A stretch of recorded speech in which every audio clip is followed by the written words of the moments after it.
ধুর, south Africa আরো কিছু বেশি রান করতো, 270 রান করলো কেন? 320-30 এমনকি 350 করার সম্ভাবনাও তো তাদের ব্যাটিং ইনিংসের সময় ছিল। সো সেটা তারা করতো। তাহলে বিরাট কোহলির সেঞ্চুরির হ্যাট্রিক হওয়ার সুযোগটা তো থাকতো। মানে কোহলি যখন পরপর 2টা বাউন্ডারিতে ম্যাচ জয় নিশ্চিত করে ফেললেন ভারতে 10 ওভারের বেশি হাতে রেখে 9 উইকেটে, ওই সময় তিনি 65 রানে অপরাজিত। তো সাউথ আফ্রিকার স্কোরটা একটু বেশি যদি হতো তাহলেই না সেঞ্চুরির হ্যাট্রিকের সুযোগটা তিনি পেতেন। সেইটা হলো না বলে বিরাট কোহলির কিছুটা মন খারাপ হতে পারে। ভক্ত সমর্থকদের মন খারাপ নিঃসন্দেহে এর চেয়ে বেশি করে হচ্ছে। কোচ গৌতম গম্ভীরের মনের অবস্থাটা যে কি সেইটা অবশ্য নিশ্চিতভাবে বলে দেয়াটা কঠিন। তিনি হয়তো বা ভাবছেন যে এই বিরাট কোহলিকে নিয়ে কি যন্ত্রণায় পড়লাম, টেস্ট থেকে তাকে অবসরে বাধ্য করেছি, কিন্তু ওয়ানডে ফরম্যাট থেকে কিছুতেই তো ছেটে ফেলার উপায় পাচ্ছি না। একই কথা রোহিত শর্মা সম্পর্কেও কোচ গম্ভীর ভাবতে পারেন। অবস্থাটা এমন দাঁড়িয়েছে যে 2027 বিশ্বকাপ পরিকল্পনায় কোচ গৌতম গম্ভীরের পরিকল্পনায় এই দুই কিংবদন্তিকে ছেটে ফেলার ব্যাপারটা অনেকটাই প্রকাশ্য, কিন্তু তারা যেভাবে পারফর্ম করছেন তাতে করে বিরাট কোহলি রোহিত শর্মাকে ছেটে ফেলার অবস্থায় গৌতম গম্ভীর নেই, বরং ওইটা নিয়ে জোরাজোরি করতে গেলে তার নিজেরই ছাঁটাই হয়ে যাবার আশঙ্কাটা পুরো মাত্রায় থাকছে।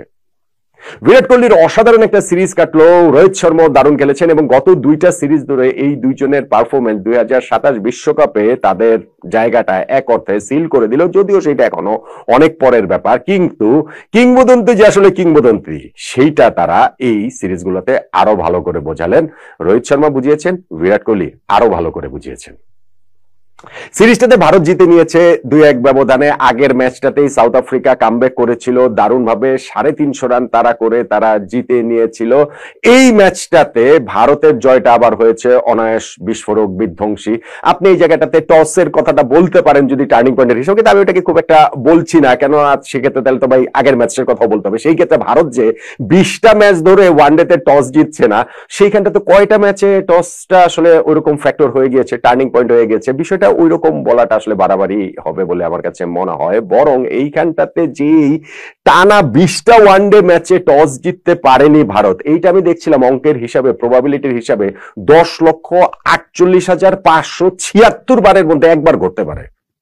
মানে ক্রিকেট ইতিহাসে তো কখনো ঘটেইনি টানা 20টা ম্যাচ টস আসলে হারা। সো সেইটা আসলে ভারতের একটা রেকর্ড।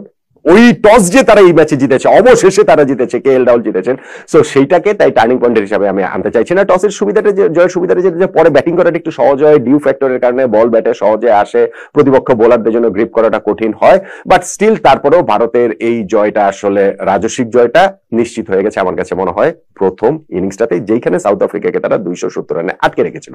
270 রানে আটকে রাখার পর কোহলির কথা তো বলছি, কিন্তু তার আগের যদি হিসাবটা বলি তাহলে ওপেনিং পার্টনারশিপে রোহিত শর্মা এবং যশস্বী জয়সওয়াল তারা 155 রানের জুটি গড়ে ফেলেছিল এবং সেইটাতে জয় আরো বেশি করে নিশ্চিত হয়ে গিয়েছিল। এবং রোহিত শর্মা যখন সেঞ্চুরিটা তার মনে হচ্ছিল হয়েই যাবে, ওই মুহূর্তে 75 রান করে কেশব মহারাজের বলে তিনি আউট হয়ে গেলেন, আরো একটা সেঞ্চুরি তিনি আসলে ফেলে এলেন।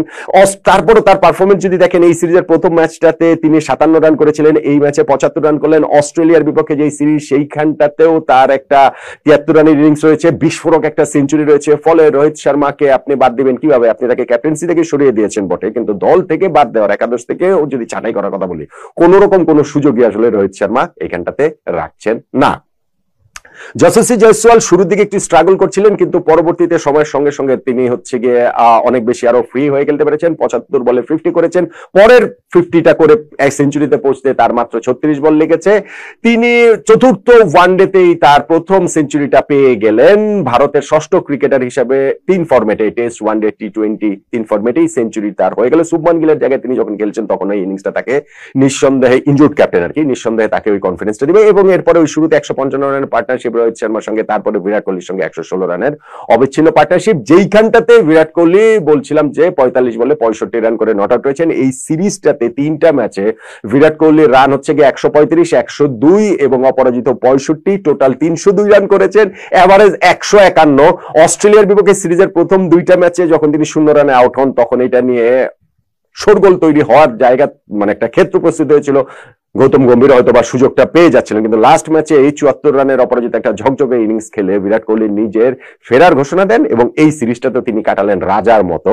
আরো একবার প্লেয়ার অফ দ্য সিরিজ হলেন, টোটাল ক্যারিয়ারে 22 বারের মতো হলেন, ওয়ানডে ক্যারিয়ারে 12তম বারের মতো হলেন এবং এই সিরিজে তিনি 12টা ছক্কা মেরেছেন, যেটা ওয়ানডেতে তার ক্যারিয়ারে কোনো একটা series including Asia cup, world cup সবকিছু মিলে এক সিরিজের সর্বোচ্চ ছক্কা তিনি মেরেছেন। প্রতিনিয়ত যে তিনি নিজেকে চাপিয়ে যাচ্ছেন, ম্যাচ শেষে সেটা বলেছেন যে গত 2-3 বছরের মধ্যে সবচেয়ে ভালো ক্রিকেটটা আমি এই মুহূর্তে খেলছি। সো এই বিরাট কোহলিকে কিভাবে আসলে আর গৌতম গম্ভীর 2027 বিশ্বকাপ পরিকল্পনার মধ্যে না রাখেন? কিন্তু আমি যেটা বলছিলাম যে যদি টার্নিং পয়েন্টের হিসাব করেন তাহলে এই ব্যাটিং ইনিংস না, ব্যাটিং ইনিংস এইটা বিরাট কোহলির বীরত্ব, রোহিত শর্মার বীরত্ব, যশস্বী জয়সওয়ালের সেঞ্চুরি কৃতিত্ব, কিন্তু জয়টা আসলে নিশ্চিত হয়ে গিয়েছিল যখন সাউথ আফ্রিকাকে 270 রানে ভারত আটকে রাখে।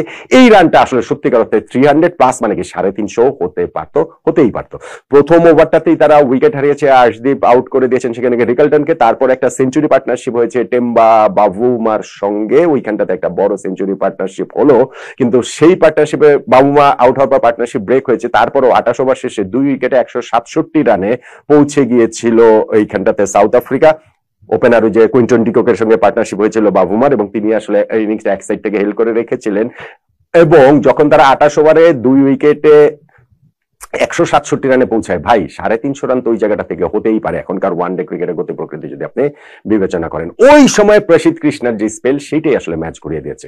প্রসিদ্ধ কৃষ্ণা ওইখানটাতে এক ওভারে তিনি প্রথমত ব্রেটস্কিকে আউট করে পার্টনারশিপটা ব্রেক করলেন, ব্রেক থ্রু দিলেন এবং ওই ওভারটাতে এইডেন মার্কারকে আউট করলেন এবং তারপর সেই স্পেলেই তিনি আউট করেছেন কুইন্টন ডিককে। অবভিয়াসলি ডিকক সেঞ্চুরি করেছেন, ভারতের বিপক্ষে 23 নম্বর ওয়ানডেতে 7 নম্বর সেঞ্চুরি করেছেন, কিন্তু তাকেও আউট করেছেন প্রসিদ্ধ কৃষ্ণা। এই যে একটা স্পেলে যে এই যে 3টা উইকেট তিনি টানা পরপর নিয়ে নিলেন, ওইটাই আসলে সাউথ আফ্রিকার স্কোরটা যে বড় হবে না সেটা নিশ্চিত করেছে।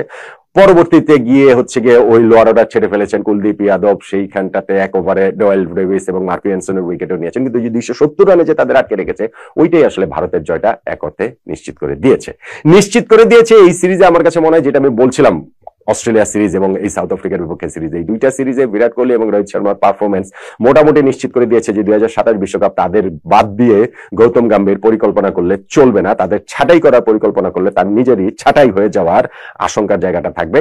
আর এই ভারতের সিরিজ জয় ম্যাচে টার্নিং পয়েন্টের কথা বলতে গেলে আমি যে টসের কথা বলছিলাম সেটার কথা বলবো না, ওই যে একটা স্পেলের মধ্যেই যে প্রসিদ্ধ কৃষ্ণা তিনি যে 3-3টা উইকেট তুলে নিলেন, সেটাকেই আমার কাছে ভারতের এই জয়ের টার্নিং পয়েন্ট বলে মনে হয়। আপনি কি আমার সঙ্গে একমত? এবং আপনি আমার সঙ্গে এই বিষয়ে নিশ্চয়ই একমত যে 2027 বিশ্বকাপ কোহলি এবং রোহিতকে ছাড়া গৌতম গম্ভীর পরিকল্পনা করলে চলবে না।